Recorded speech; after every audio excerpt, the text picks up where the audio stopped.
Eh bien bonjour à tous, on se retrouve en ce 15 août 2024, jeudi 15 août 2024.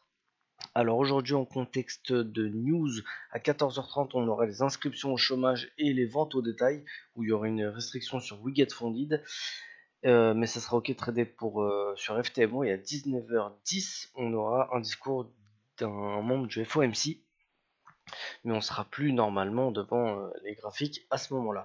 On va pouvoir passer à l'analyse du Dow Jones. En daily, on est au-dessus des moyennes mobiles qui sont vertes. J'aime beaucoup le non-croisement des moyennes mobiles. On est à peu près, enfin grosso modo, dans un gros range entre les 38 500 et les 40 500 à peu près. J'aime beaucoup la convergence haut de range 61,8 de la dernière correction. Ça m'en fait bailler. En H4, on est au-dessus des moyennes mobiles qui sont passées vertes.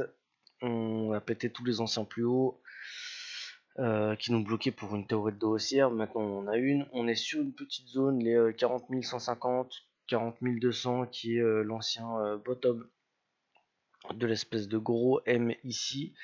À voir si ça fait blocus ou pas. En tout cas, pour l'instant, on n'a pas de setup de retournement là-dessus.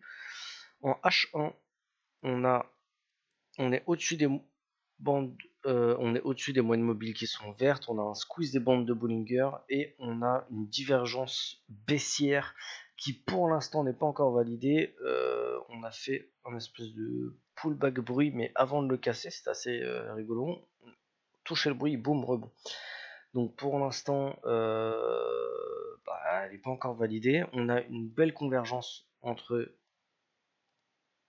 on a une belle convergence entre le 50% de la div et, le 61, enfin, le 61,8 ou 100% potentiel que ça pourrait donner avec la mèche ici.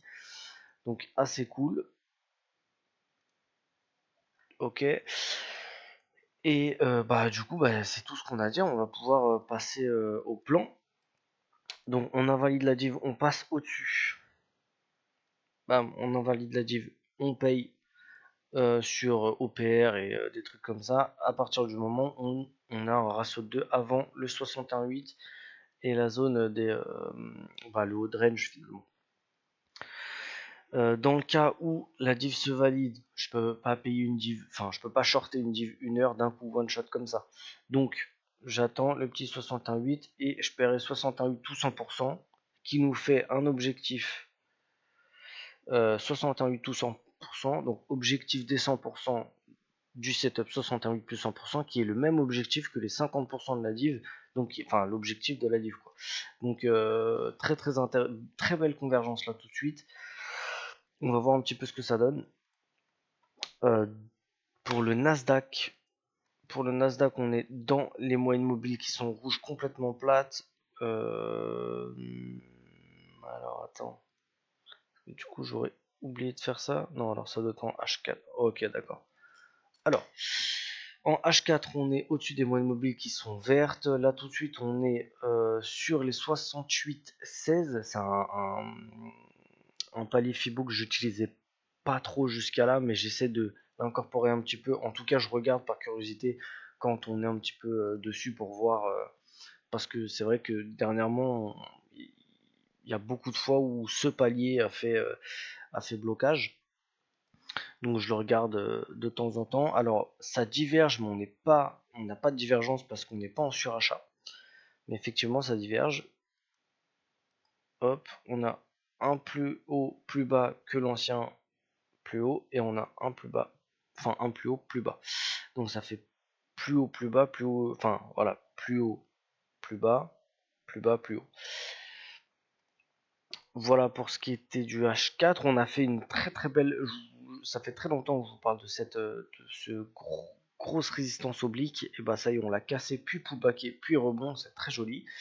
Là tout de suite, on va voir ce qui va se passer dans les prochaines heures avec sur ce palier. En H1, tac tac tac, on est juste au-dessus des moyennes mobiles qui sont vertes. On va voir un petit peu. On a pratiquement, enfin on a rien d'autre à dire en vrai. Donc on va pouvoir passer au plan. Alors, on casse cette petite zone belle petite cassure. On continue de payer des OPR jusqu'au 100% de Fibo. Ce sera un 78,6 de Fibo. Sinon, on attend une beaucoup plus belle convergence, je trouve. Mais là, pour que au niveau du timing ça passe, ça serait plus pour demain. Mais là, on a un truc genre zone polarité 18,800. Deuxième pullback sur la résistance oblique cassée.